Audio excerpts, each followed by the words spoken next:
Je m'appelle Michael Williams et mon métier c'est ingénieur du son studio, mais aussi en live.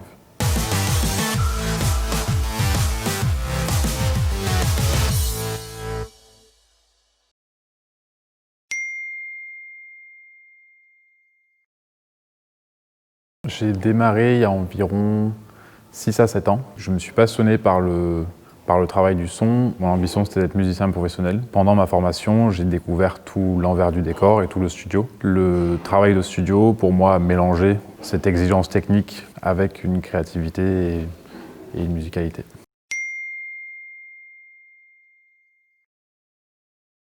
Ça change pas mal au quotidien. Il y a plusieurs phases. Une des premières phases et une de celles que je trouve les plus intéressantes, c'est l'enregistrement avec l'artiste. Il faut trouver les moyens de le mettre dans des conditions où il va donner le meilleur de soi-même. Il ne doit pas avoir les questions techniques dans la tête. Il faut comprendre les outils qu'on a sous la main, il faut savoir comment ils marchent, quels résultats ils vont donner.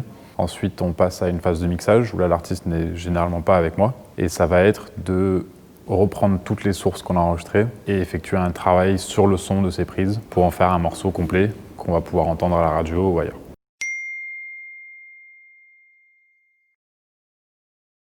Une des premières difficultés, c'est de bien connaître et maîtriser les outils, du temps passé à expérimenter, à faire des erreurs. C'est surtout de l'expérience. Des fois, il y a des artistes qui sont très timides, donc ça va prendre pas mal de temps pour les mettre à l'aise, pour qu'ils donnent tout ce qu'ils ont à donner. Ou des artistes, au contraire, qui ont un peu la tête partout, qu'il faut essayer de canaliser. Il y a quelque chose d'extrêmement satisfaisant à la fin d'une séance. Quand on a enregistré quelque chose qu'on trouve unique, de voir cette concrétisation, c'est quelque chose de très très beau. Ouais.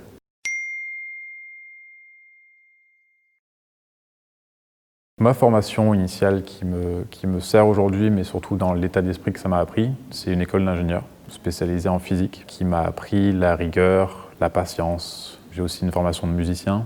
C'est ce mélange-là qui fait que le travail en studio avec des artistes et avec des outils techniques est hyper passionnant.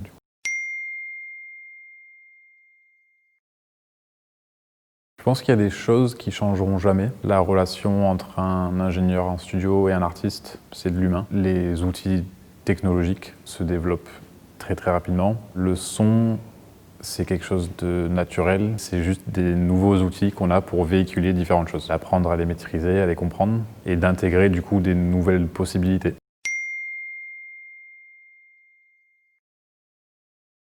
Montpellier est une ville extrêmement dynamique, très étudiante.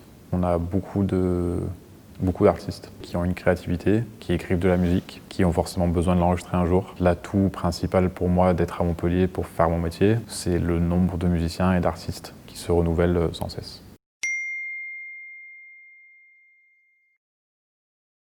Il y aura toujours des artistes, il y aura toujours des ingénieurs. Je pense que d'ici 10 ans, on aura des moyens de véhiculer des émotions et des sensations très différentes, probablement plus immersives, pour transmettre encore plus d'émotions ou des émotions différentes. Je pense qu'il y a une ouverture sur transmettre de la musique à des sourds ou malentendants.